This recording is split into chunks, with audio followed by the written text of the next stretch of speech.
Good evening, everyone. It's a great honor to be with you all. I'm Divya Balan from the School of Social Sciences, Flame University, Pune, and I'm a member of the GRFDT. I welcome each one of you to the 8th panel discussion organized by the Global Research Forum on Diaspora and Transnationalism on the theme, Will There Be Brain Drain Again Post-COVID-19?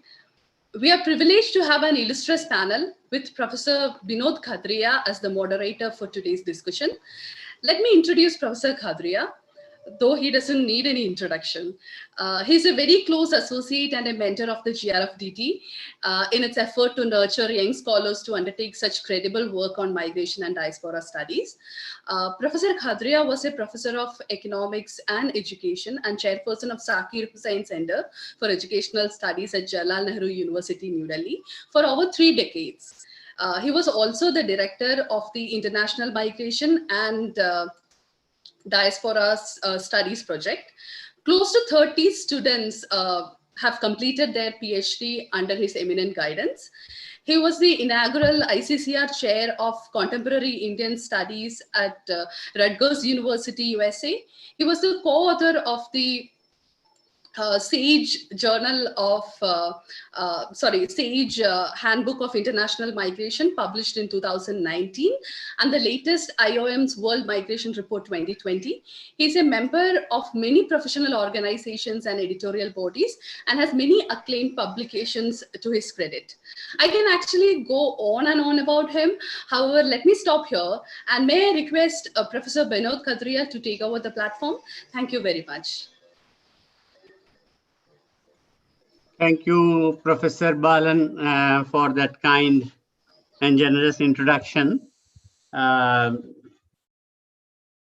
very privileged to be moderating this session, and a number of them are friends who I already know and have met a number of times. Alan Gamlen is there. We are friends for many, many years. Gayatri Kant, I met recently, a couple of months ago. Anjali Sahai is known to me for a long time. And then I have new friends. So we have 6 panelists who will be speaking today.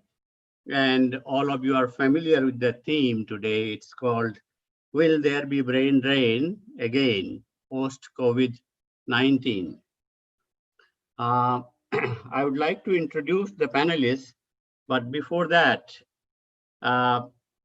it's a coincidence or by design by the GRFDT. I am pleased to see that the 6 panelists represent the 6 continents of the world. Laxman Basnet from Asia, I would say.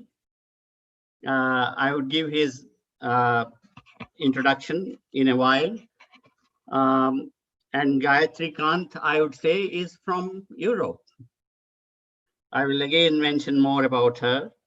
Alan Gamlen is from Australia, down under. And Olabisi Olabode Eric is from Africa. Anjali Sahai is from North America.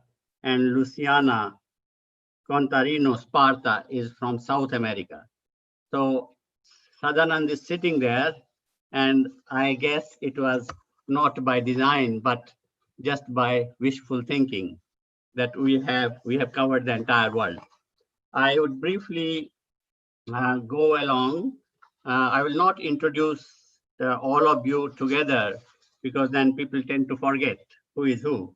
And my sequence of inviting the speakers would be, first speaker would be Mr. Laxman Basnet, and then followed by Gayatri Kant, then Alan Gamlen and Olabisi and Anjali Sahai, and finally Luciana.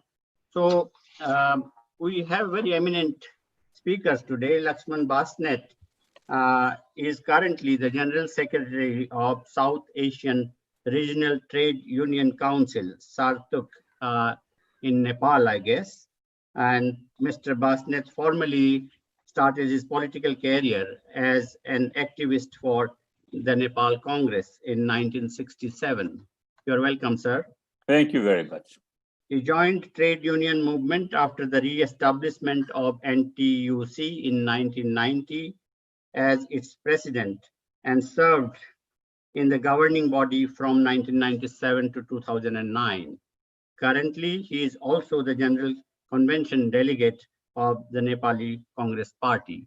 So every speaker would speak for 7 minutes, and then you will have more time later on in Q&A and when we open up to the floor. So please stick to the time so that we can accommodate maximum number of interventions and questions. Mr. Laxman Basnet, please. Thank you very much for giving me this opportunity. I would like to just introduce myself for 1 minute. I'm the General Secretary from 2012 of this position. We have 6 countries in the region: India, Nepal, Bangladesh, Pakistan, Sri Lanka, and Afghanistan. Since Maldives and Bhutan doesn't have a central union, so we don't have membership with that. This is and the idea of SARTUC is to create a affiliate to the SARC, country of nations. So for basically the migration, basically the migration from South Asia to Middle East and Malaysia. And our understanding is our countries are very weak in negotiating. So we have to negotiate with GCC countries together. And all these 6 countries are the largest bloc, sending contract workers to GCC, and Malaysia is the biggest in the world. But now we are talking about the brain drain, and this is a very, very opportune moment because COVID-19 has exposed so many issues to the world from all the angles. And one of the basic talked about discussion is around the press, around the intellectuals, around the academia, that migration is not what we used to think when they saw the internal migration from India, walking almost 2,600 kilometers to the hometown, and from Nepal also, and from other countries also, internal migration, and desperately waiting for in Middle East and Americas and Europe that avalanche would come to the countries of destination. But in fact, what I see is the complete opposite now, that people are waiting in GCC countries and other places that what would be the new economic agenda after the COVID-19, which is called new contract or a new situation after the 19 contract.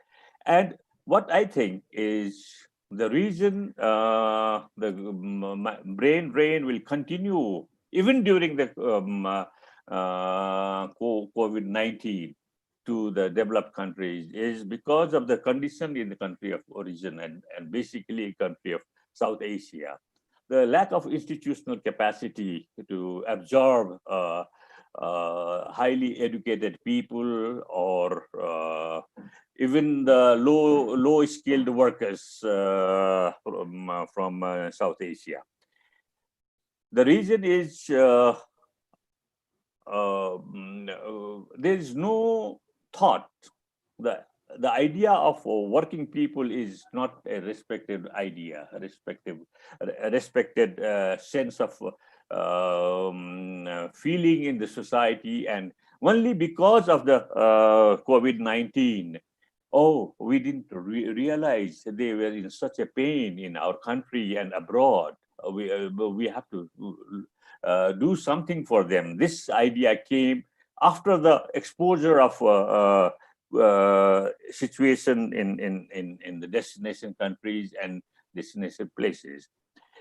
Unfortunately, in the developed countries, people did not rush in such a way that which is visible in other part of the underdeveloped countries, because the government assured them, the employers assured them that we will take care of you in our places. You don't have to rush. You file unemployment claims, and you will get whatever is due in your respective country, in the United States or Europe, or even in Japan and South Korea, Singapore, smaller countries, small economy. So that is very assuring to the migrant workers, those who go out, that okay. I just had a talk with my friends in the United States, and I said, okay, tell me how many people want to come back to the country.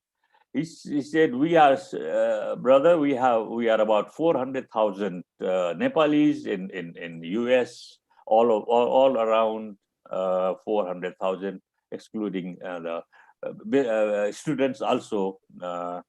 But only 670 people have asked them, filed the registration with the embassy. And even those 670 people are those who came to the United States to visit their diaspora, Nepali diaspora. Now we call it NRN, Nepalese migrant workers in the United States or all over. So just 670 people. Not many want to come back. Very few want to come back. Even I have a discussion with Japan, and they said, no, we don't want to come back. I mean, what is there to come back? And those who went to villages from India, big cities, from Mumbai or Delhi or bigger cities,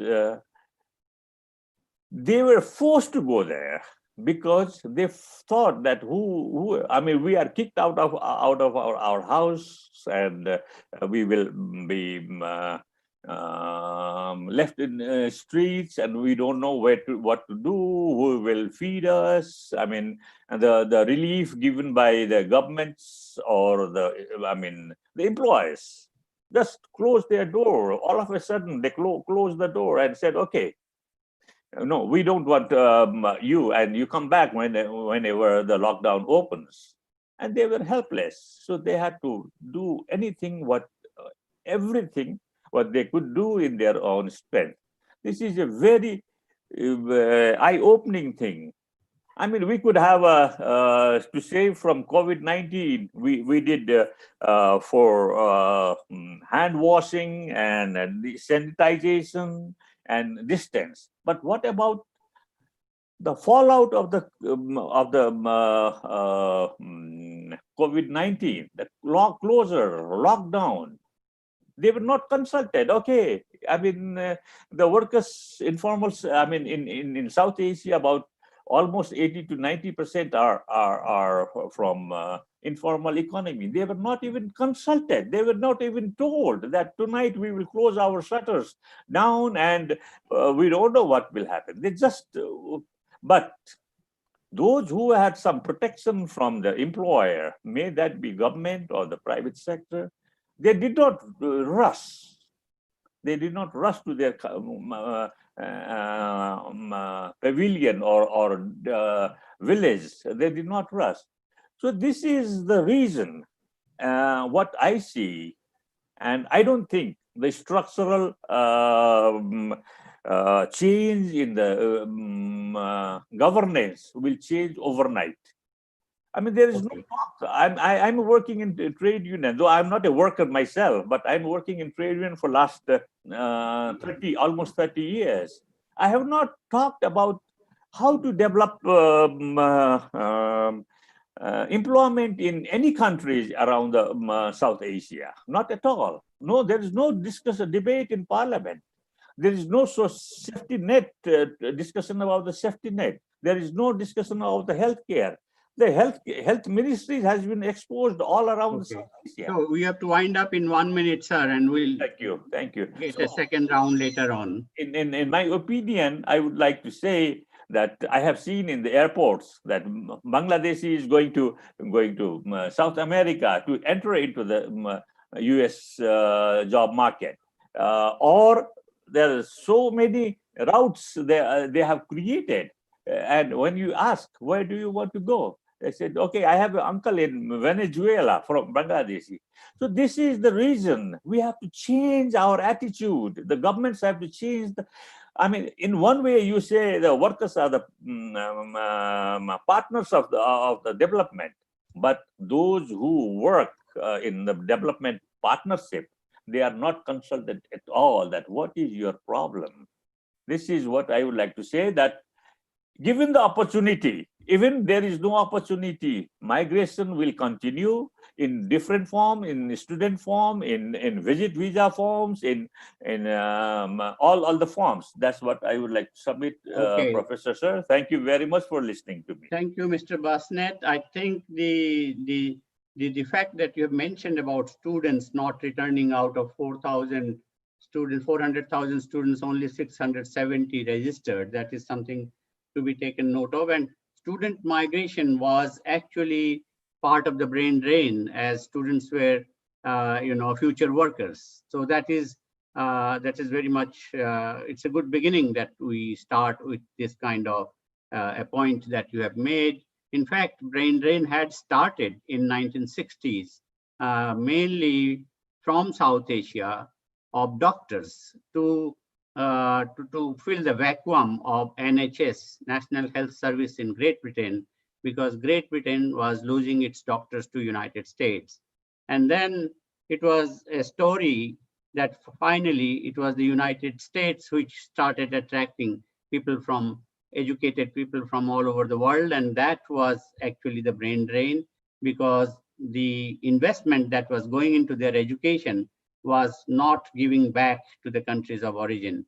And more than that, it was the skill. If they wanted doctors or engineers or nurses, then they were no longer available to them.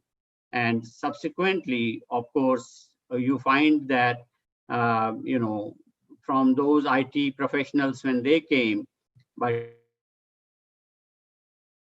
turn of the century, the whole concept of brain drain was made to change into brain gain. And I thought that was ironical, because brain gain was itself the flip side of the brain drain when it took place. But when people started coming back after the recession, and they called it return migration and circular migration, and tried to convince the countries of origin that they are gaining them back. So that was the end of the brain drain, overtaken by brain gain. And then now we find that brain drain probably is likely to come back with COVID, particularly in the health sector. And I would like to draw your attention to the fact that when President Trump had suspended the green cards holders to come back to the United States, or new green cards, there was the exemption given to the health workers, to the doctors and nurses and so on. So that is an indication that the world will be after talent of a particular kind. The education fairs that we have experienced in South Asia to recruit, they call them recruitment of students. That's a Freudian slip. It's enrollment of students. It's not recruitment of students, but what they had in mind was the future workers, recruitment of future workers that was there. So I think probably you people can draw you can address this issue, and how do you foresee that the future lies in terms of changing structure of demand for talented people? Is there going to be a talent war amongst countries? And I would just leave it there and invite Gayatri Kant to share her thoughts on this for 7 minutes. Thank you. Can you hear me? Yes, Okay. you can hear. Thank you. So Professor Kadria and fellow panelists, ladies and gentlemen, it gives me immense pleasure to be here in this illustrious panel and also to be able to say hello to you, Professor, after a while, even though it's virtually. It's nice to be here. And let me also take this opportunity to thank the organizers as well as Shabri, who introduced me to this forum. Today, representing the International Organization of Employers, IOE, and it is based in Geneva, Switzerland. IOE is the world's largest private sector network with over 150 member federations in nearly 148 countries, representing more than 50 million companies. So what I speak would largely be bringing the voice of private sector or business to this whole concept of brain gain, brain drain, however we want to address it. It is true that we are facing an unprecedented situation in the wake of COVID-19, which is already changing the way we think of migration. In the past few months, the global mobility of any kind has almost come to a halt, impacting the lives of people and economy. In particular, the migrants and the business community have taken a bad hit. Country after country, as Professor just mentioned, has changed its border policies, resulting in huge repatriation of migrant workers, largely low-skilled. Recently, the issue of banning visas to high-skilled workers, for example, in US, will add a further consequence to the movement of high-skilled workers as well. The migration experts are already talking and thinking of the new normal which will emerge as a post-COVID-19 scenario. According to the UN Department of Economic and Social Affairs, in mid-2019, 272 million people were estimated to be international migrants. That is, people that were born abroad and or held foreign citizenship. ILO's 2018 global estimates on international migrant workers says there are 164 million migrant workers in the world, representing 70.1% of all working age international migrants. These numbers indicate the extent of labor migration taking place in search of better livelihood and jobs across the world. According to ILO's report, which was issued on the 29th April 2020, the impact of COVID-19 is estimated to cost 305 million full-time jobs. More than 436 million enterprises face high risks of serious disruption worldwide, causing companies trillions of dollars in lost economic opportunity. These figures are, of course, changing constantly. What we see is that the demographic change is one of the most important challenges facing the labor markets, economies, and societies. These challenges range from ensuring a smooth transition from education to work for a large number of young people to promoting longer working lives as populations grow older. Labor migration can raise complex and sensitive political, economic, and as an array of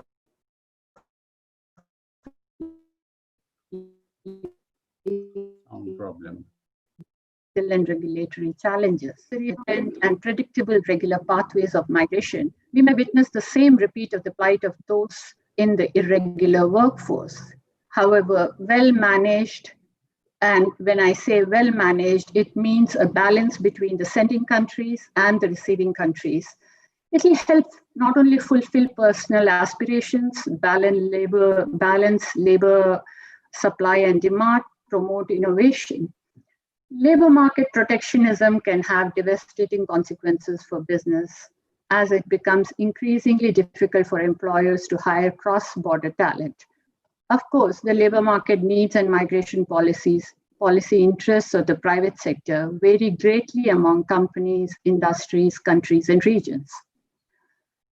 We have to understand that talent naturally gravitates to places providing an environment for economic growth that enables ease for enterprise, attracts investment, nurtures achievements. Skills are attracted to challenge and possibilities. At a time like this, when there is economic, demographic, and epidemiological transition, skills become more and more critical to development and achievement of the Sustainable Development Goals. One of the main drivers accelerating the skills mobility towards the developed countries is their aging demography. Many OECD countries, as we all know, rely on sizable numbers of highly skilled migrants to fuel their economies. There is a constant hunt for talent to replace the skills of the retiring workers, while the talent managers are reporting skills gaps. At the same time, access to better education at home and abroad by citizens of developing countries has created a new cadre of skilled workers. Developing countries, on the other hand, are predicted to have more workers at all skills levels, sometimes more than what their economies can absorb. In many cases, migration is the result of poor domestic labor market prospects. When we talk of brain drain, we talk of the phenomena which afflicts the country of origin when its skilled workers move internationally. In the countries of destinations which reap these skills and experience, it is seen as a brain gain. The development impacts of losing educated workers are being assessed in migrant-sending countries, while on the brain gain side of the divide, countries are increasingly positioning their immigration policies to attract the type of skills they need, as Professor Kadaria very rightly said in the beginning. So the negative effects of brain drain are seen in terms of reduction of human capital, skills shortages, limited capacity to innovate and adopt more advanced technologies. Or fiscal consequences, reduction in tax incomes, reduction in market size, reduced productivity leading to lower economic growth, and the loss of investment are some of the negative components. However, the positive effects for sending countries is assessed with return migration, remittances, incentives for investment in education and training, and an improvement of governance. The COVID-19 pandemic has brought out the systemic problems faced by both developing and developed countries in terms of skills availability and gaps.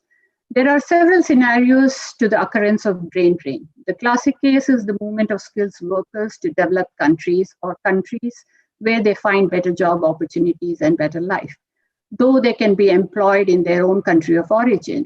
The other situation is the skills acquired do not fit the labor market realities. And yet another situation is when there is an economic collapse or the country's dysfunction drives its people abroad in search of livelihood. May I intervene, Gayatri Kant? Yeah. Can you relate this to COVID-19? Yes, it is. Yeah, this is what we need to hear from you. Yes. From the employer's perspective, how do you see COVID-19 triggering brain drain? That's what I was pointing out. That. Yeah. You have just 1 minute, so you have to answer that in 1 minute. We'll come back to you. Okay. So according to I'll then just stick to this point. So in COVID-19 scenario, we as employers foresee that there could be a lot of skills gaps, especially in the higher end, and these gaps would have to be addressed. And how best to address the skills gap is to have a knowledge of what the skills availability is and how do you meet those gaps. It cannot be a quick fix solution. We have to have a certain medium to long-term planning to see that the skills gaps are accounted for, or we have a data which supports on what the skills requirements in a particular country is, or in the pathways of migration, which is the heavy corridors of migration. There has to be mutual consent and agreement between countries of origin and destination to see that we do not, that the migration of skills, the mobility of skills does not impair the growth of one country at the cost of another country. Okay, thank you very much. Thank you. We'll come back to you. And that was Gayatri Kant, who is based in Geneva, Switzerland, and she is the sole voice of the IOE, is the sole voice of the employers, the business representation in ILO debates, and that I think this rare voice is very, very much valuable in this particular panel discussion today. So we'll come back to you, Gayatri Kant, and now I will invite Dr. Alan Gamlen from Monash University. He's an associate professor of geography and at Monash University, Melbourne, and a long-standing research associate at Oxford University, Center on Migration Policy and Society. He holds a doctorate from the same university, that's Oxford, and in New Zealand, as a New Zealand Bright Future Scholar. Alan's research focuses on the geography and governance of international migration. I think, and you are also associated with Migration Studies, the well-known journal, isn't it, Alan? Alan, that's you right, have 7 minutes. 7 minutes, Alan. We will listen to you 7 minutes, and then we'll come back again. So please address the issue of whether there is going to be brain drain post-COVID-19. Thanks very much, Binod. And it's really lovely to see you again. Thank you very much to the hosts for the invitation. Congratulations on a really timely initiative. I'm going to just offer a few very basic thoughts based on a paper that I recently wrote for Compass on migration and mobility after the 2020 pandemic. So the question we're discussing is, will there be a brain drain after COVID-19?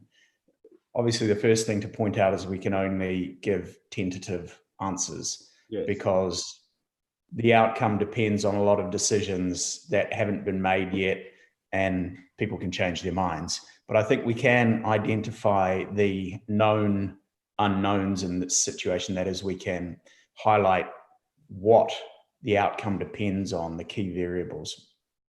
And I think, put very simply, it's a question of how much migration will flow from where to where after the pandemic. And to predict that, we need to predict what will happen to three things: demand for immigration, supply of would-be immigrants, and the openness or restrictiveness of migration policies. So I think whether or not there's going to be a brain drain from any particular place after the pandemic will depend on these key factors. So I'll spend the next few minutes just briefly addressing those three questions. How will demand for labour migration change? How will supply of immigration, or put differently, migrant decision-making change? And how will migration controls change? So the first question is, how will demand for immigration change? And the question here really, I think, is, will destination countries need less labour immigration? And I think the answer is probably yes. During the pandemic, unemployment rates have risen rapidly to an extent that will almost certainly depress demand for immigrant labour in the medium term, at least. The International Monetary Fund's predicting the worst downturn since the Great Depression, starting with a contraction of 3% globally this year. The European Union is predicting its worst depression ever, which is quite something considering how bad it got in the 1930s.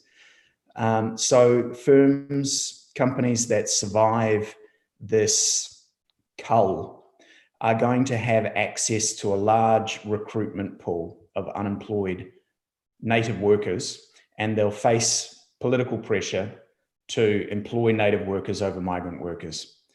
And even though not all of those unemployed workers will be able to retrain or will move into jobs that are perceived to be below their station, the net result is probably going to be, almost certainly, I think, going to be a series of major destination economies that, because of the global recession, will be less dependent on immigrant labor.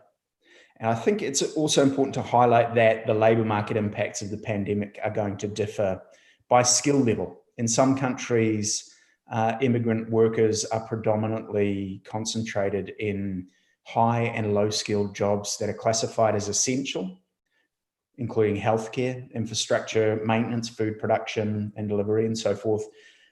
Fewer jobs are going to be lost in those industries. And instead, the losses might be concentrated in the medium skilled jobs in sectors like manufacturing, retail, tourism, which are often classified as non-essential and are already experiencing, disruptive transformation as a result of technology. That matters because if immigrants appear to retain jobs during a period when native workers appear to be losing jobs, there's a danger of perceived competition for jobs between native and migrant workers, and that's a potential source of really toxic anti-immigrant attitudes. So second question is, I think, how will migrant decision-making change? And this speaks to the question of, will supply of migrants change as a result of the pandemic? And I think that the answer is the pandemic might be reshaping individual and household level decisions about migration in two specific ways. On one hand, some types of people will probably be less likely to migrate.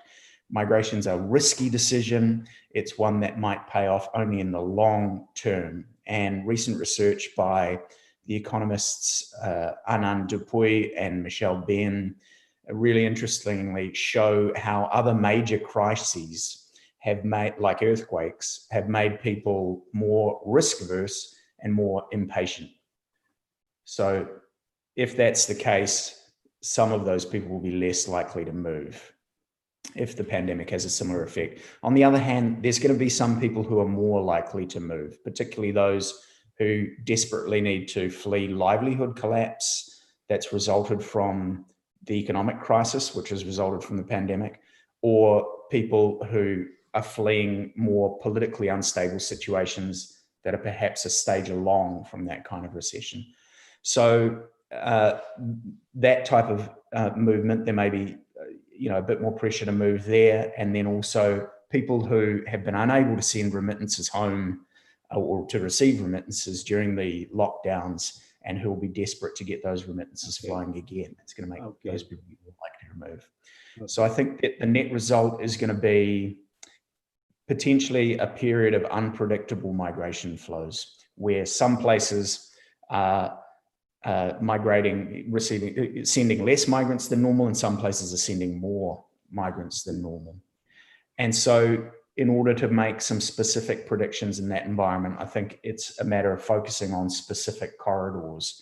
And I think if the corridor is largely characterized by voluntaristic, opportunistic migration, it's probably likely that people will wait until there's less risk in the world and migrate later. Whereas if the corridor is primarily dominated by involuntary survival-oriented migration, the pandemic may increase the pressure to move. Okay, we'll come back to you, Alan. We'll come back to you as a policy advisor to the Australian government, in the sense that taking into account all these incentives or decision-making procedures on both the demand and supply side, when the countries need some particular kind of people, particular professionals, say STEM professionals, then what the countries are going to be or should be doing to be, they are going to depend on policy advisors like yourself. And so while you keep thinking, we'll come back to you and seek more of your intervention. In the meantime, before I invite Dr. Olabisi Olabode Eric and introduce him, let me also alert my audience that I am going to devote more time to Q&A, and also I'll be myself trying to persuade some of the people in the audience to make observations. And I can see that there are a large number of people eminent people in the field of migration. So kindly start thinking what you are going to share with us. In the meantime, let us listen to Dr. Olabisi, who is out and out an economist, and I share my discipline with him. He's a lecturer in Elizad University, Nigeria. He has done his PhD from University Malaysia, Sarawak, and he's working in the areas of microeconomics, macroeconomics, development economics, international economics, and quantitative economics. So it's economics galore. Dr. Olabisi, what's your prediction? Is brain drain likely to come back post-COVID? 7 minutes, please. Sir, I don't know whether he's there or not. He's not here. We'll join after that. Some problem was there. Okay, so we'll come back to him if he joins us later on. So in the meantime, then let us go to the next speaker, Dr. Anjali Sahai. Dr. Anjali Sahai is an international relations specialist. He's an associate professor of international relations and political science at Gannon University, USA. And she's also the program director of international studies program there. She has been a visiting assistant professor of international relations at East Carolina University for a couple of years. Her current work focuses on topics relating to international political economy in India. So that I think will raise interest amongst this audience because it's a churning time in Indian political economy, and whether that would have any bearing on the prospects of brain drain. Anjali, 7 minutes, please. Hello, everyone. Good morning from us here in the United States.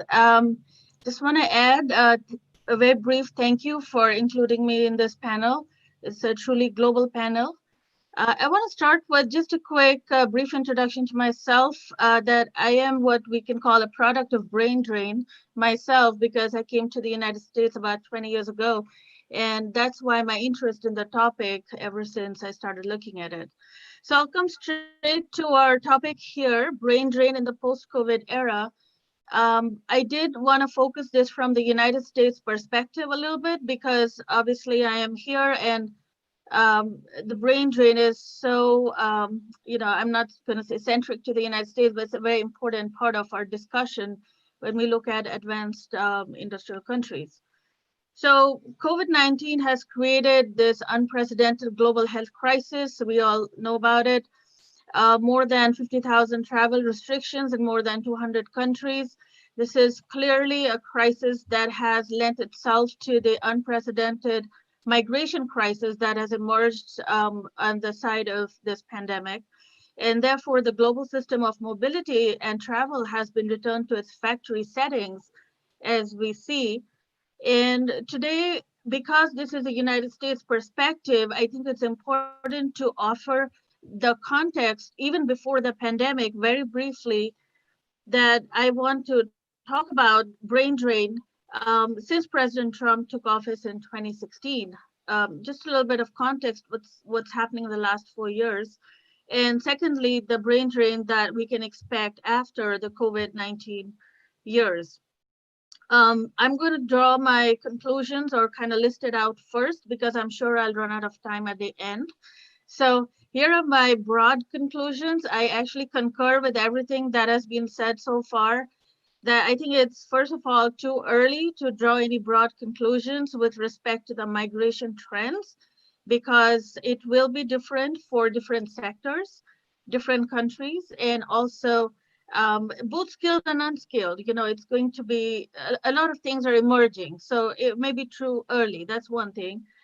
And of course, we need to change the discourse on brain drain itself in the academia to move beyond the brain drain gain circulation, because in all of these discourses, we found that the narrative, seemed to be focusing on the individual was a primary force behind the decision making, or as a decision maker to migrate in the migration decision. But we now see that in the post-COVID, I would like to argue that individuals have actually become one of the least important actors in the migration process because their movements are being dictated by leaders.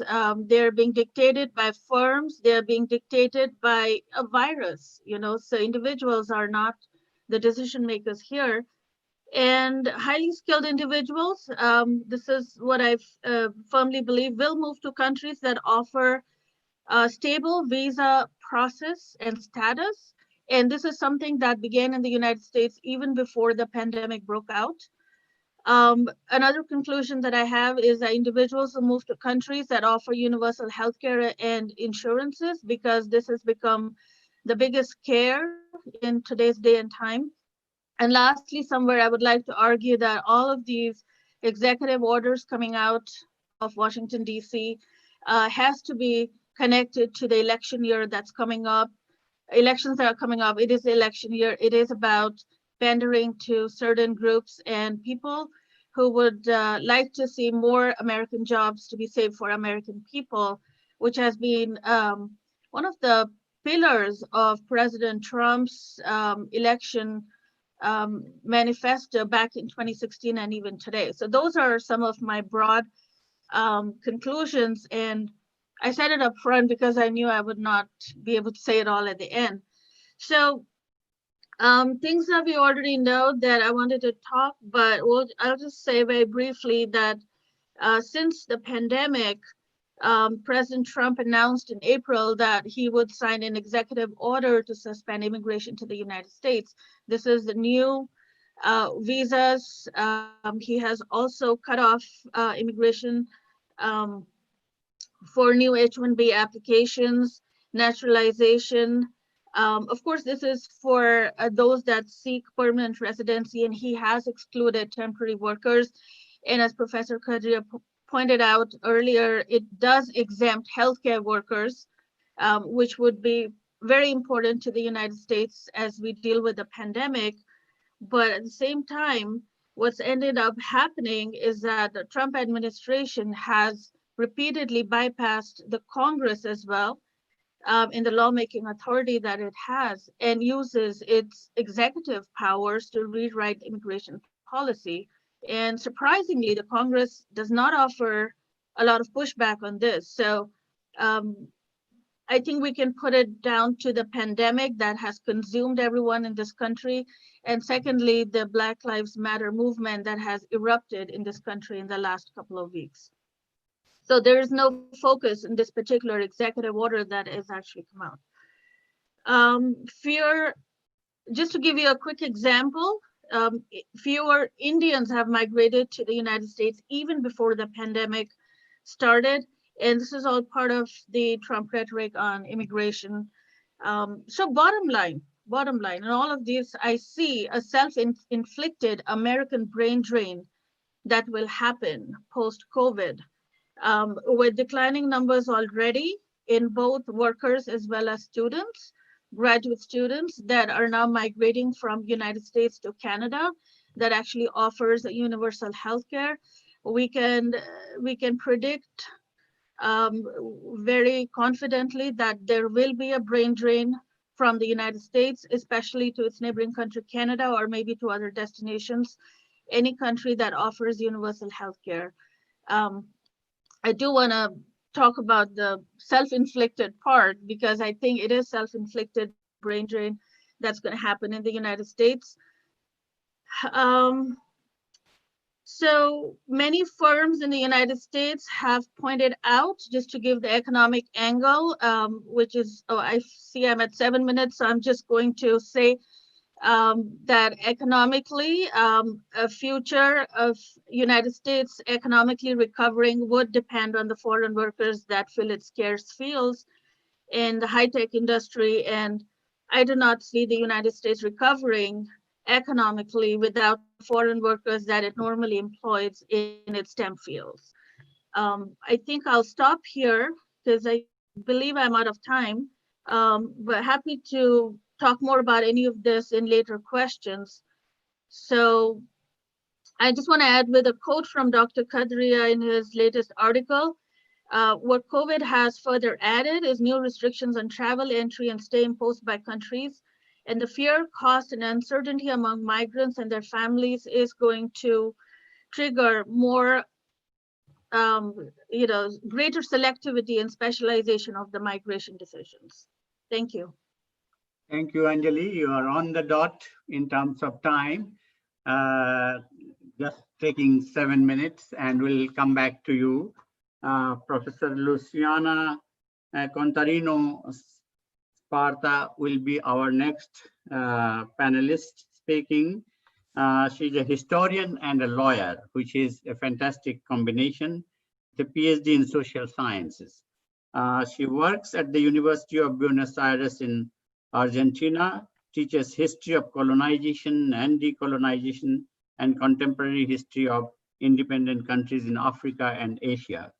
Main investigation focus has been the study of population displacements from African territories and the processes of identity construction in the countries of destination, taking into account the racialized ideological background and the effects of migratory laws.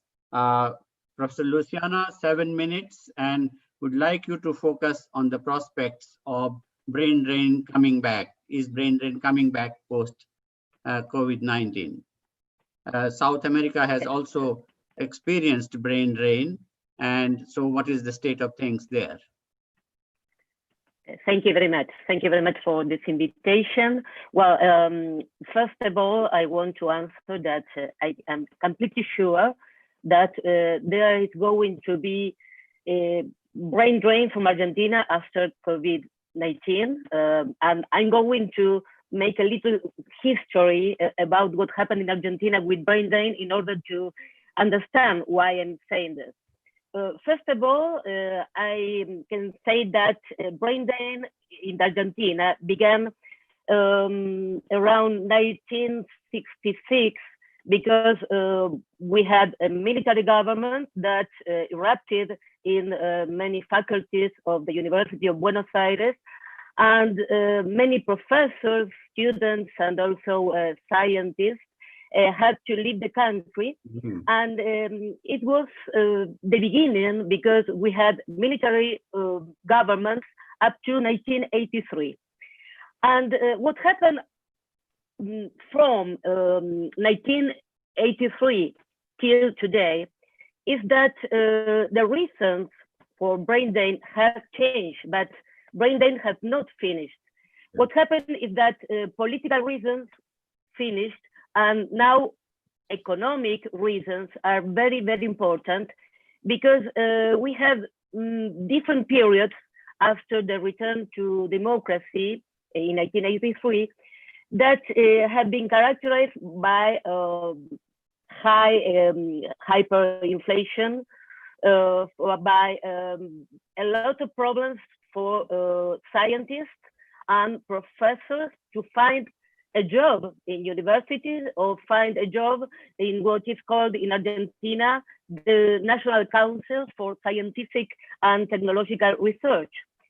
So we have sadly very important experience in brain drain, and during the last years the big problem that we have is that economic deterioration in Argentina has been really very, very important. I want to give you some numbers in order you can understand what's happened in Argentina. We have a currency that is peso, but peso has not a real value. We have everything in Argentina is thought in US dollars. So what I can tell you is that in August 2018, you needed 20 pesos to buy $1. And now you need 120 pesos. So we had a 600% deterioration of our currency. So, and the salaries did not increase more than 20%. So, despite during the more or less around 2015, we have some policies that try to keep scientists and professors in the country. These policies have suffered a lot from neoliberal politics that began in Argentina during the last decade. So what has happened is that the number of Argentines that have emigrated is around 1 million people that are living abroad. And now, during this month, we have another deterioration of our currency. So people are completely sure that they are going to emigrate when the flights will restart in September. And what I can say, thinking about the restrictions that can appear after COVID-19 or in these moments, is that a lot of Argentines have double citizenship. So as many Argentines want to go to Europe, and Argentines are all, we are all, almost everyone European and Argentine, it will be easier to them to go and to try to find where to work in Europe. Perhaps not so much during these days in the United States, that is another place very privileged for Argentine. But I can say this because Argentine continue to try to legalize their diplomas, certificates to go to other countries. And there's something that is very evident. You can find that Facebook groups where Argentine exchange ideas in order to emigrate are very active during these days. So I can say with no doubt that from Argentina, brain drain will continue. Our professionals are saying that Argentina is falling apart, that there are no possibilities of normalizing the situation.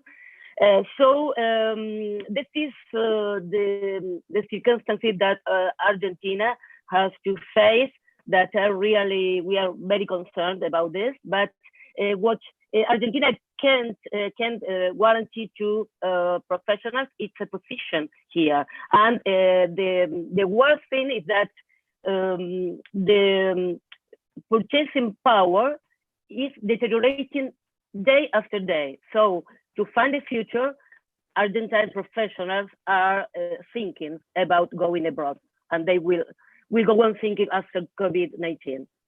Thank you. Thank you, Professor. I think I just want to ask the organizers if Professor is back, Professor Dr. Olabisi is back or not. Otherwise, Sadananda is he's not there because some problem is there, internet problem. Some problem is there. So we would like to request the audience to hold on to their questions. There are some questions which are listed here, but in the meantime, I would also like to invite some of the people amongst the audience. May I first of all invite Professor Margaret Walton Roberts, and particularly on the brain drain from United States to Canada. That has been mentioned, and perhaps you'd like to share her views on this and any other point that she would like to add. Margaret. Hello. Hi. I'm eating a cookie, sorry. Thank you for the question, Binod. I've been listening really with great interest to your panelists, and I did pose a question because I'm particularly interested in what you can ask that question also, yeah. About the brain drain with regards to healthcare worker migration, and I'm also interested in what it means for the kind of global agreements that have been formed. And so we have interestingly, we've just come off a flurry of global compacts. So we seem to actually be moving forward in terms of the global governance of migration. And healthcare workers were one of the first instruments of a kind of global governance of migration. It was trying to tackle some of the most damaging aspects of brain drain. And so I would be interested to know what's going to happen with those global agreements. And in North America, clearly the difference with Canada and the US is how we've kind of supported those agreements and whether we're going to deliver in the post-COVID context. I mean, in Canada, we still have an active immigration program going on, but we are prioritizing people who are in the country. But you've probably seen the temporary workers, how Mexico is no longer going to send agricultural workers to Canada because of the COVID risks. So that's going to be an issue for us to deal with. Thank you, Margaret. And I would like to invite anybody else who may like to also, address the point that Margaret has raised. And other than that, some observations from Professor Chandrasekhar Bhatt. I can see that you are there, and it would be nice to listen to you. And particularly, what is going to happen to the global agreements? Thank you, Professor Vinod. Yeah, it's a very interesting discussion that we have been having now on the situation of brain drain in future. And one thing I believe is many of the global institutions, industries, or mainly industrial concerns, etc., have been depending on the brain drain already. And this will, for the temporarily, there may be a short gap, and it will go on further increase. This is what my thinking is, because you cannot do without migrants globally, whether it's say United States or Italy or any country you imagine.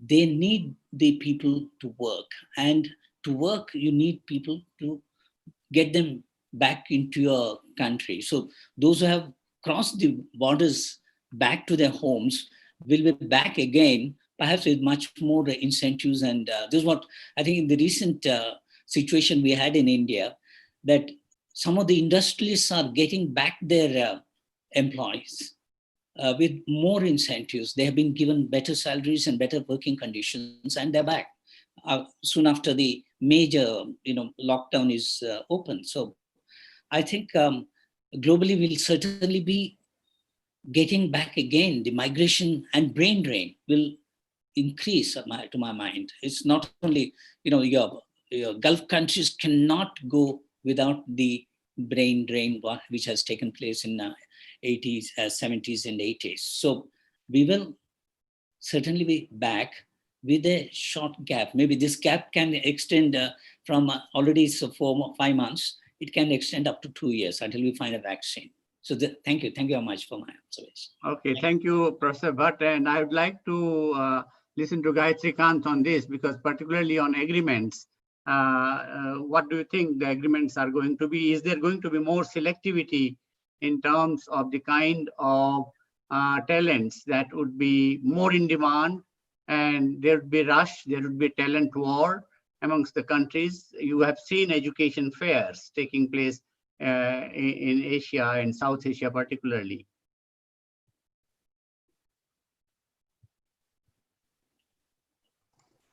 Thank you.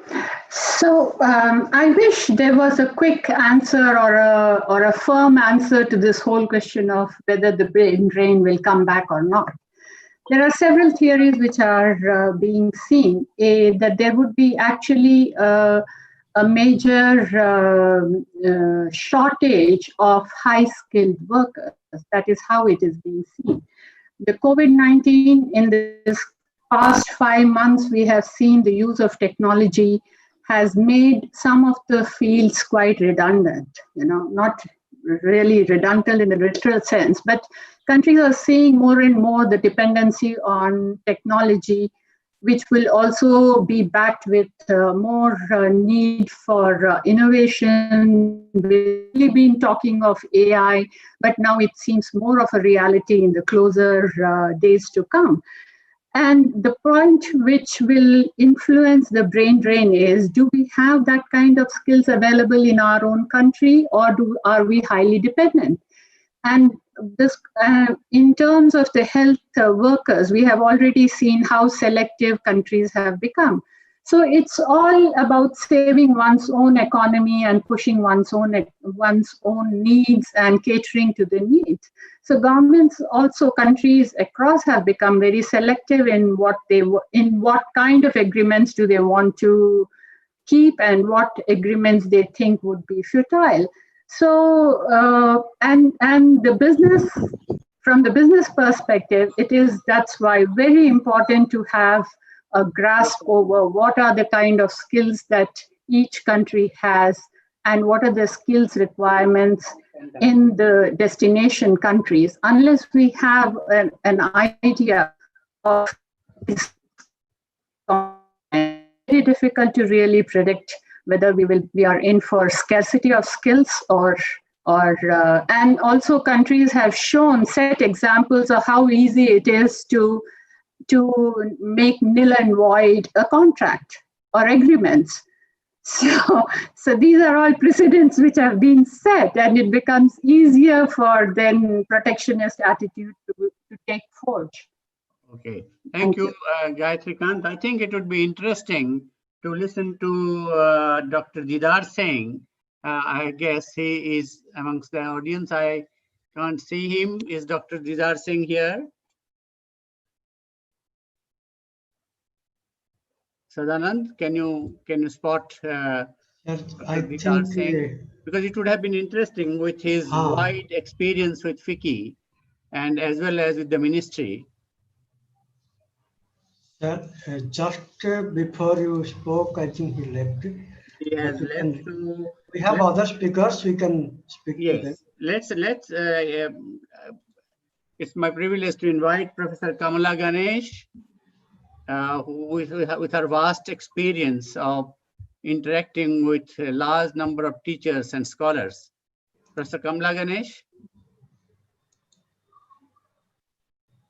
I think Professor Pushpendra Kumar is there, so we can. Okay, where is Pushpendra Kumar? Okay, Professor Pushpendra Kumar, can I invite you to share your observations?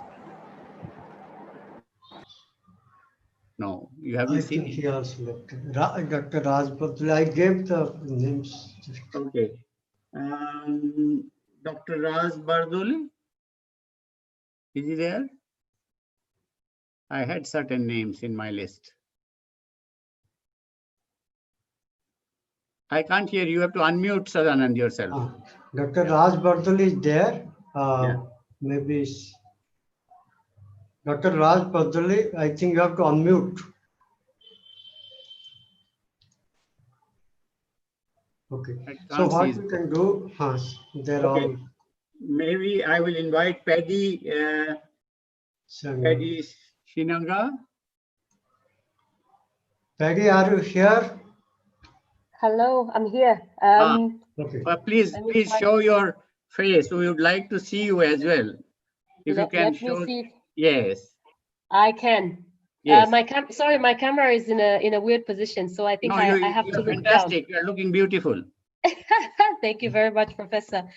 Thank you. I've really been in a listening mode, much to how Professor Margaret has put it. Very interesting and enlightening, and sort of also taking down notes myself to try and understand what this all means. I particularly work on the African continent, or looking at migration in and out of Africa, and understanding, I guess, what the brain drain will be like. So I'm really interested to understand, for instance, which corridors are we looking at being the main channels of this drain, or is it gain from the other side? I think we have seen in the last couple of months of course, on the news always focuses a lot on the irregular migration flows and how Europe is also given an outcry for irregular migrants who are in Africa. Some, of course, who would be coming back well skilled. So we are hoping that looks like a gain in some areas. And that what also means in terms of highly skilled migrants that have always seen places like Europe, Australia, Canada, the US as important places to gain knowledge and hopefully bring that back home for nation building on the continent. I also think it will be quite interesting to understand what the new corridors will be like, you know, engagement on the South-South migration front. You know, when we look at the importance of relations that we have, for instance, with India, which for, you know, for a country like Zambia, where I come from, is an important place starting from when you're a student. I know many people who have traveled to India for studies, and India is also becoming for us an important place to build a capacity, even for our doctors. So, you know, there's, and maybe India would say you have a drain to Zambia because we have quite a large flow of health professionals coming into Zambia, but also, you know, people who are coming who are entrepreneurial in this way. So it will be interesting to see what these new corridors will be like, what is the basis for this movement, so the push factors and the pull factors that, you know, different countries will create on each side. So yeah, looking forward to hearing more of what the panelists have had to share. Thank you very much. Yeah, I'll come back to panelists. You know, first round, I'm going around. Some of the questions are listed and some people are also there. So I'm inviting now Professor Nasra Shah, if she's still there. I think she also left. She has left. Okay, see, there is a lot of brain drain here, I can see. People have left. So there is a question here. I can see it listed. Will Divya Balan, Professor Divya Balan is there? Divya? Yes, sir. Yes, sir. Yeah. Would you like to respond to this question here, which is by Aditya Raj? It will increase workers with will be lured by firms facing shortage, but it may give them more negotiating capacity. Sir, I think it depends on how we look at and which sector we are looking at. Say, for instance, this sort of a conversation was happening in the context of internal migration in India. And there was this conversation that obviously, you know, with all these changes and going to be a labor demand from certain sectors would obviously give them more negotiating power, but that depends on from an international migration perspective. I don't think that is going to happen, because the sort of conversation or the debate and discourse which is going on in the international migration scenario is totally different from what we see in an internal Indian migration scenario. So whether the migrant laborers having a negotiating power depends on several other things, I would say. Say, for instance, how strong is the labor union, for instance, because it's mostly not the laborers independently negotiating their wages or living conditions. It's mostly the union or whatever the system or mechanism which is around them to empower them. So long term, we can think of including GRFDT like organizations can do a lot in changing the whatever current, I'm not saying exploitative situation, but whatever the current situation and system is, including the civil society organization, think tanks like GRFDT, trade unions. If there is a collaborative effort, we can bring in more positive changes, both in internal and international migration context. But that's a long-term affair, I would say. Short-term, I still don't see, or maybe it's very early to say something regarding that, because we don't know, I mean, what is going to happen maybe in the very near future. But long term, we can do a lot, and I think that's what we need to really talk about. Thank you, sir. Okay, thank you very much for that. There is I think, sir, yes? 2 participants have raised hand. Can you directly ask them? I could not see, but 2 participants raised hands. How can I see them? We can unmute them, they can ask directly. Okay. Okay, okay, Dr. Naresh. Dr. Naresh, can you ask your question directly? And thank you very much, sir, for giving me opportunity to ask the question. And thank you all the panelist members for insight the importance of the brain drain in future. So my actually nature of inquiry is that in the context of brain drain future after this COVID-19, I think it's much more also depend on the nature and policies made by the particular state or country, how they remove or how they cope up the development policies for the long run process, because the nature of migration in future after this COVID-19 is much more determined by the host societies as well as the origin countries from the immigrants are moving, and the immigration policies, because in future I think the immigration policy is much more also based on the health aspects, as some of the speakers also talk about this the importance of the some health workers in future in the some of the developed countries. I think the nature of paradigm is also going to shift from the certain like earlier those were the more dominant country, major destination for the developing countries to developed countries. And in future, I think south-south migration or north-south migration, somehow it's maybe change the pattern. And it is also depend on this, I think, the role of governance between the two countries. As per my nature of information, we are not going to stop the migration in future. It will be continuous process. And in specific countries, like from the developing countries, if they have a if they have a certain development policy and they implement it very well to control or to restrict the migration of the certain sectors. So we can think on that, but as per the Indian experience, after independence, I think there are lots of immigration is going on. I think it requires more time. So these are my humble actually feedback. Thank you, sir. Thank you. Thank you, Dr. Naresh. And what was the other person who was raising the hand? Probably, may I invite that person to ask the question directly?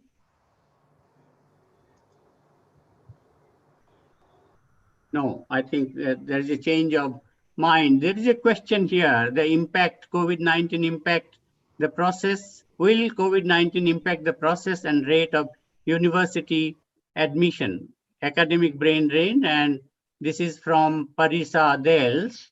Parisa Dels, I can't identify, but let me direct this question to Professor Briz Maharaj. Is Professor Briz Maharaj, would you take this question of academic brain drain? Sorry, What happened? Well, the implication for academic brain drain, I mean, right now, depending which sector you look at. No, we can't hear you. The global economy. Sorry.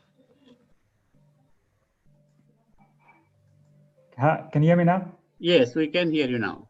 Yeah. Okay. Yeah. You see, when you have a, we are now in a global recession. So if you're looking at brain drain, quite often you find the opposite. When there's a recession, you find people go back home.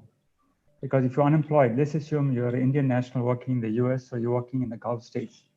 You're unemployed, you've got no support system, etc. What do? You go back home.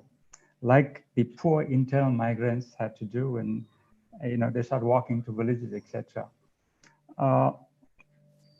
I think we live in uncertain times. And predictions are always going to be hazardous.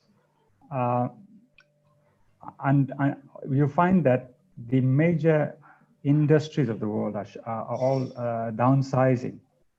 And I'll give a South African example. So in 2008, you had the recession, especially in US and the Western world, but especially in the United States. At that time, South Africa was preparing for the World Cup, FIFA 2010 World Cup. And we were signing on engineers, South African engineers who want to return home online. They were getting jobs because we were preparing for the competition And so that became a case of actually brain gain, where people were returning home.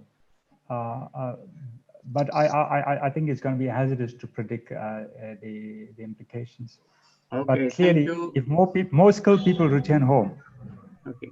Okay, thank you. More people are going to return home. Okay. The question is, where is the home? Well, I'm going to ask Praveen Kumar. Is he listening? Praveen Kumar, are you there? I am here. Yes, Praveen Kumar. Hello. In fact, I was typing the questions. Yes, please. Very good evening to all of you, sir. Louder. Can you hear me, sir? Yes, Hello? we can. Sir, my question is basically related to the medical professionals.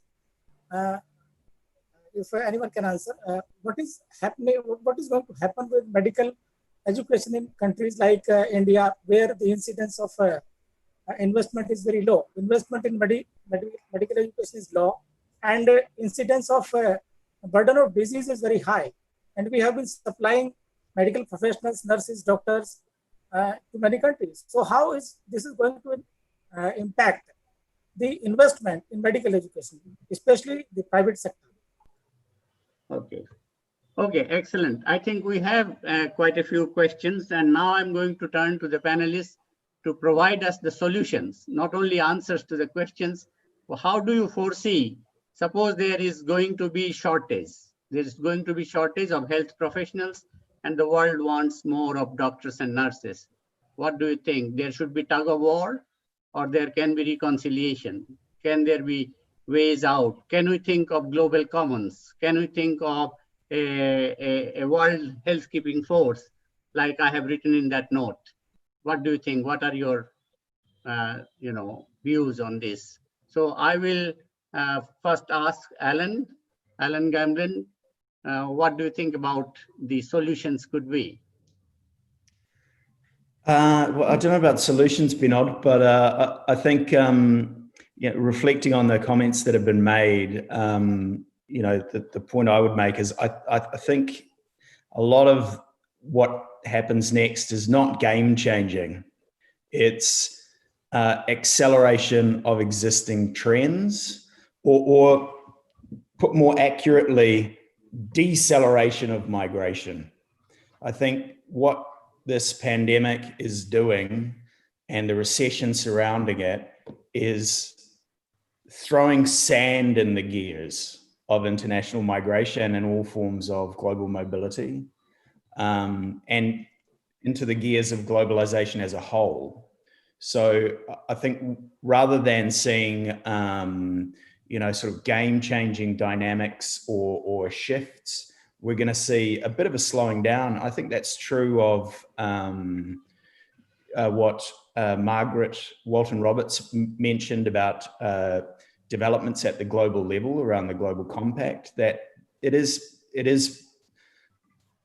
a potential for some of those agreements to falter a little bit as a result of a tug of war over healthcare workers at a time like this. But it's unlikely there's going to be a game-changing mass migration of healthcare workers as a result of this pandemic. There's going to be the same,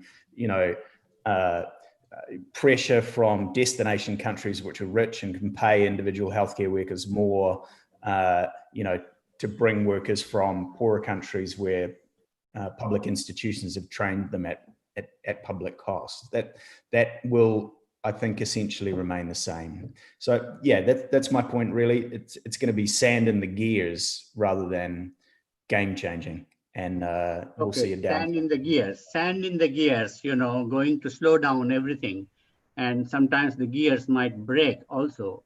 So we have to be ready with the collapse of the system, possibilities of collapse of the system, and that can also spring new surprises. I am just probably Luciana would like to reflect on this. What could be the way forward? What could be the solutions to if the gears break? What could be the solutions?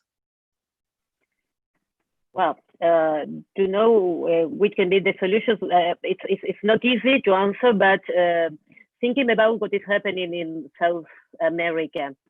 What I want to add something to a topic that was developed some minutes before, is that brain drain and brain gain. What we have in Argentina is what we can perhaps qualify as brain gain, because we have a lot of South American students that go to study to Argentina, because we have a very solid public system of free university. Everyone can study in Argentina free.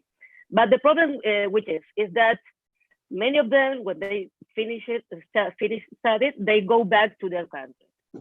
In this moment, it's not so easy to go back. What we have is perhaps a solution in foreign professionals that are staying in Argentina. About the global problem in general, what I can see is that Professor Alan said is that I think that the game is not going to change a lot. That there will be perhaps many problems, of course, because of restrictions, but as health workers will be needed more and more, and many countries, northern countries, will need people from other countries in the south. So I think that the restrictions will be perhaps in the first times for non-skilled workers. I think so, and but I think that agreements will go on, agreements between universities. So I think that it's not going to change a lot. So the solution for this global crisis is, I think, some type of restrictions, some type of closed frontiers, closed borders, but it is going to be activated in not a long time. Yeah, that's what I'm seeing, for instance, in Europe. Europe has begun in these days to receive migrants who have who went away during the last 60 days. So I think that perhaps it's not a solution, but it's what I'm seeing for the future.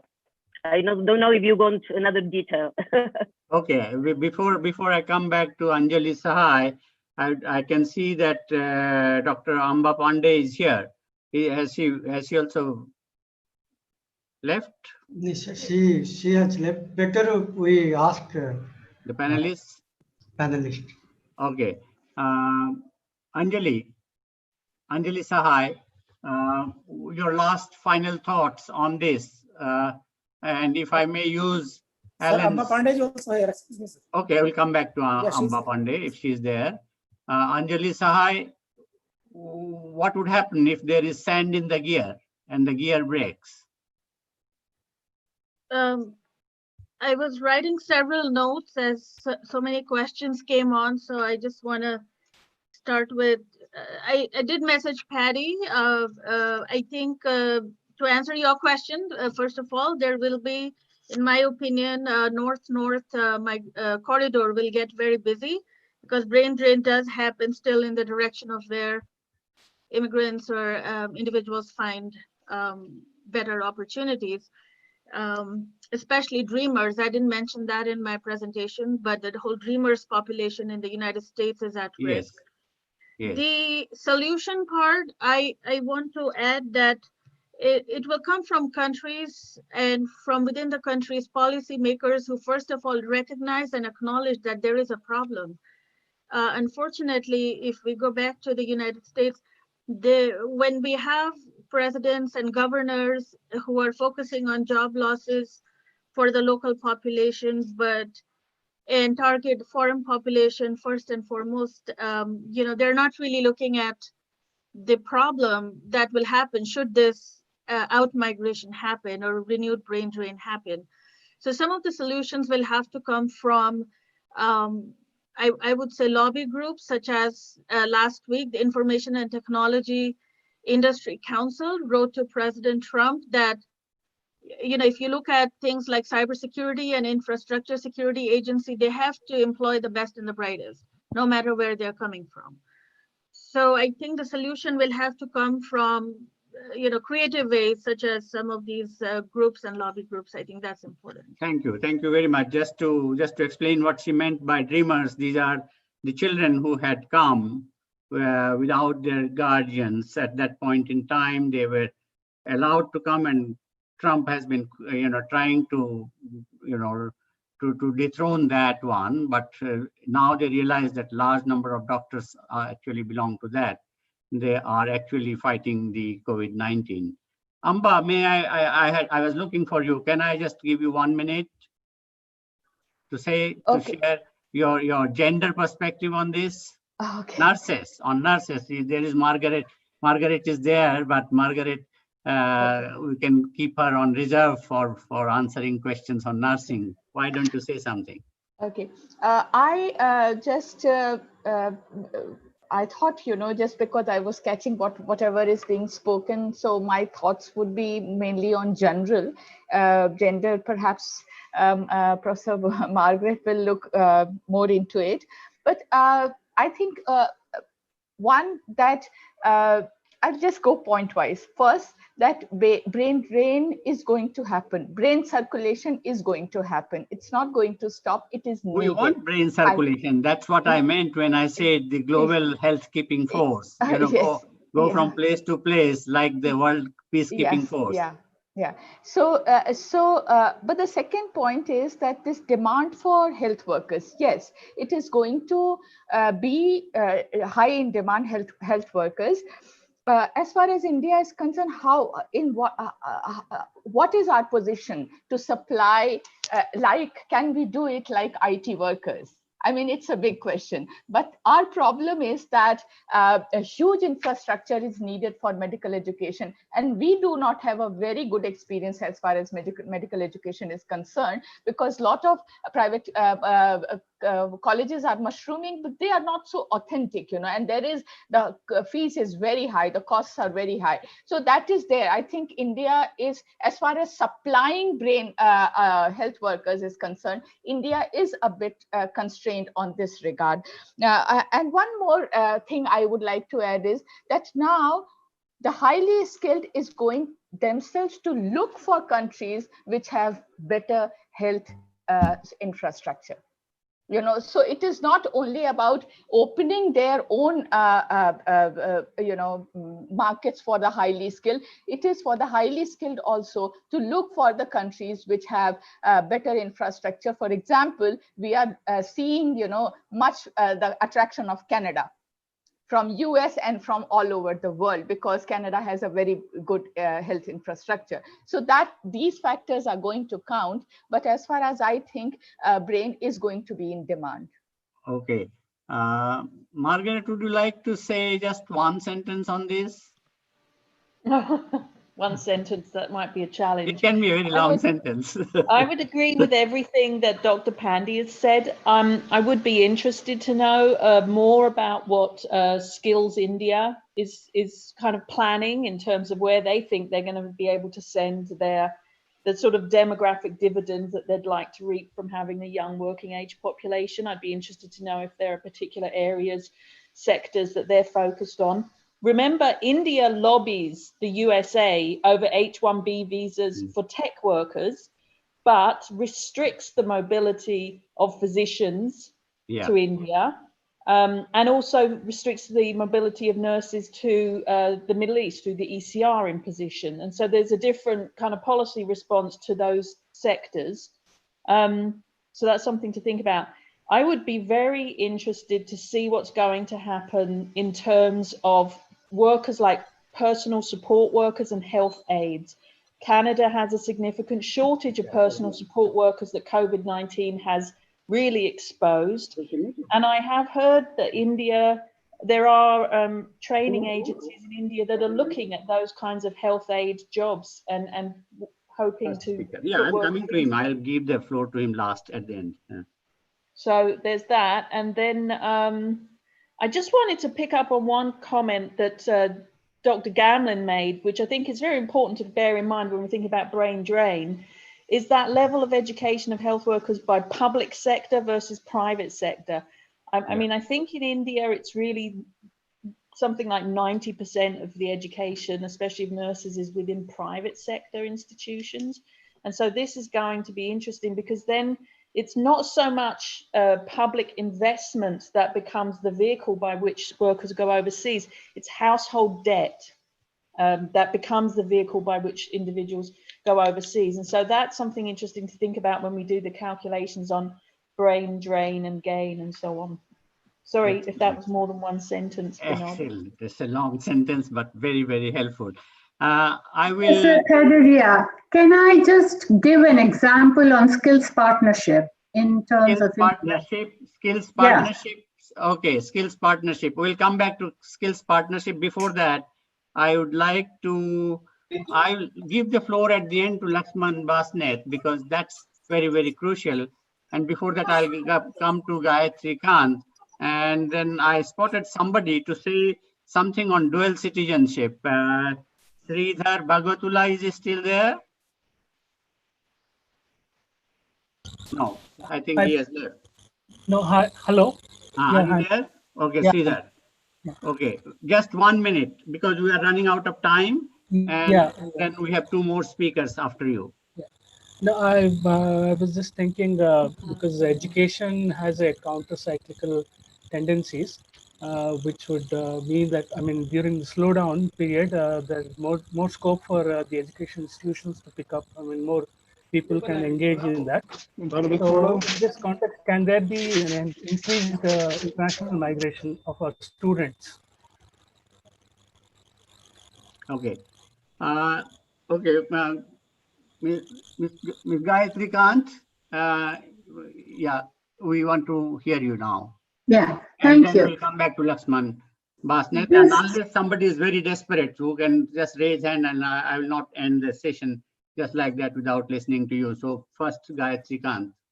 Thank you. So this would respond to the point which Margaret raised about India and how the demographic dividend can be encashed.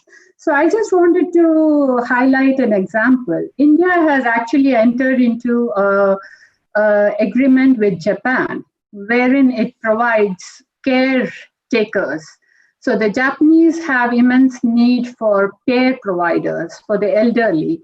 So India has been training its graduates to be able to provide a very personalized, in the sense which is oriented to the Japanese culture, which takes into account their needs and how to cater to the elderly in Japan.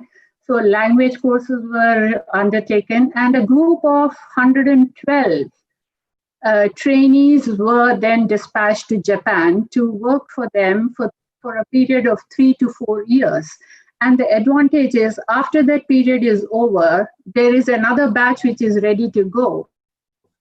And those who come back abilities and skills which they have acquired in Japan. So it is a very mutually beneficial way of resorting to these kind of very specific skills requirements in other countries. And this is also something which Africa can harvest, because Africa also has a very young population in place. Another example which I wanted to give is of, again, a healthcare partnership between Switzerland and France.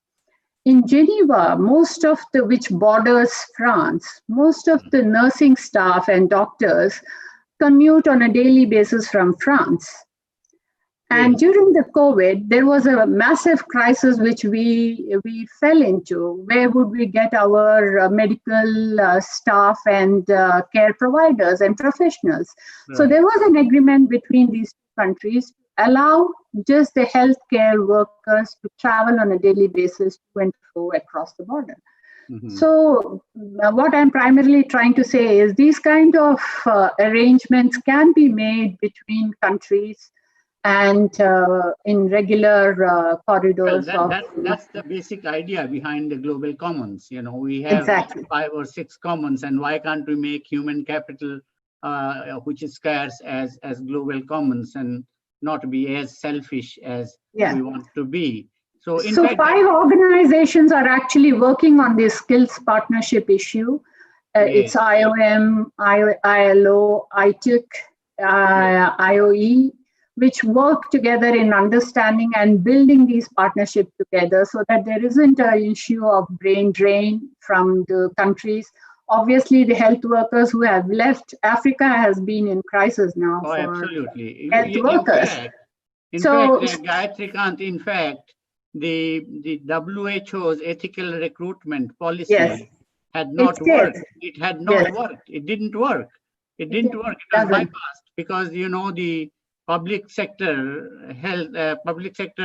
will not recruit those which are in short supply in, say, South Pacific island countries. But what would happen? The private sector would recruit, and then the public sector would recruit them from the private sector. So it's just circumventing the whole thing.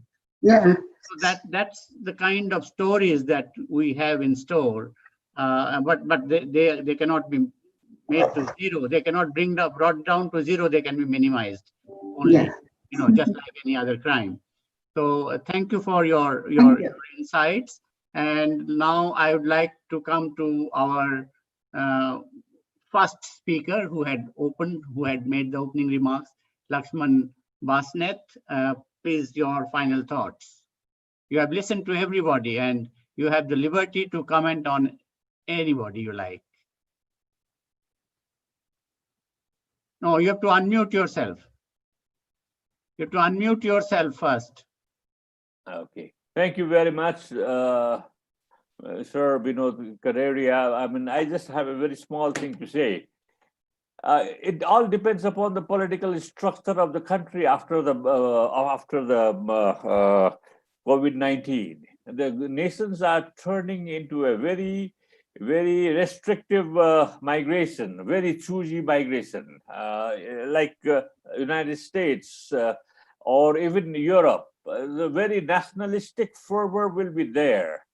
But at the same time, there will be a need, not only for high professional like doctors, but mid-level or small level like health assistant or household support system, because this will create a very big market. But how would the governments will balance between these two? I have read your article about the STEM. That's a very, a good idea, a new idea, like a peacekeeping force for the STEM sectors.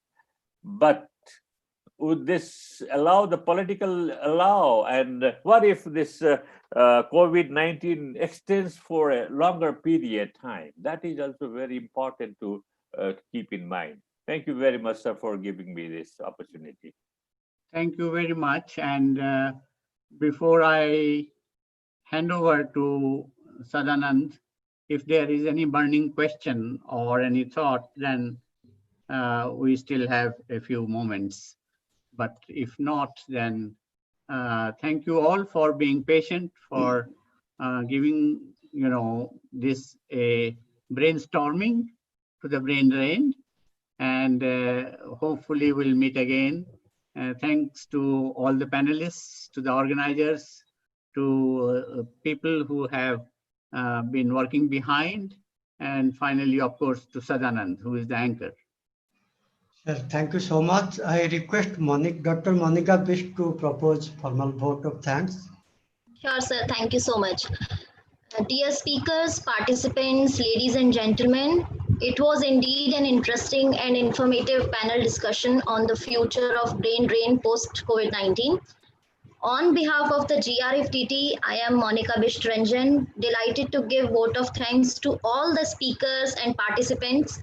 It is really difficult to express wholehearted thanks in few words, but I take this opportunity to pay our sincere thanks to Mr. Laxman Basnet, Mrs. Gayatri Kant, Dr. Alan Gamlin, Dr. Anjali Sahai, and last but not the least, Professor Luciana L. Contarino Sparta, for sharing their knowledge, information, and data with all of us. Respected speakers, your ideas and suggestions have really enlightened us and enriched the dynamics of the discussion today. It is my privilege to thank Professor Binod Khadaria for moderating this panel discussion so well.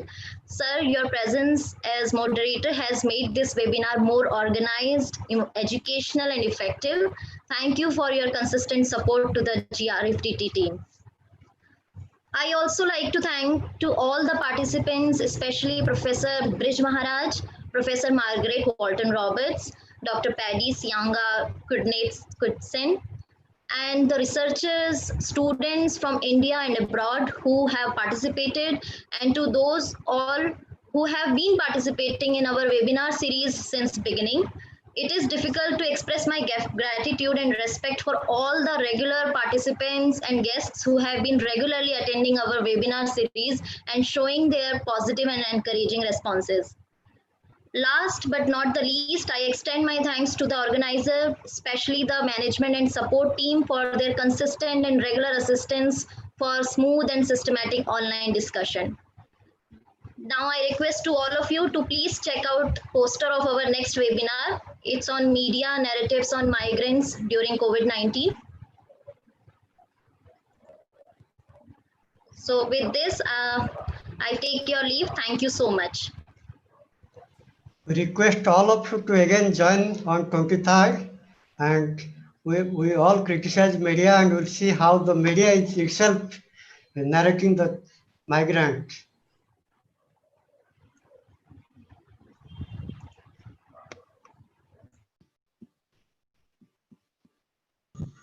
Thanks you, Mary Pat. Thanks a lot for organizing such type of webinar. Please send a feedback link.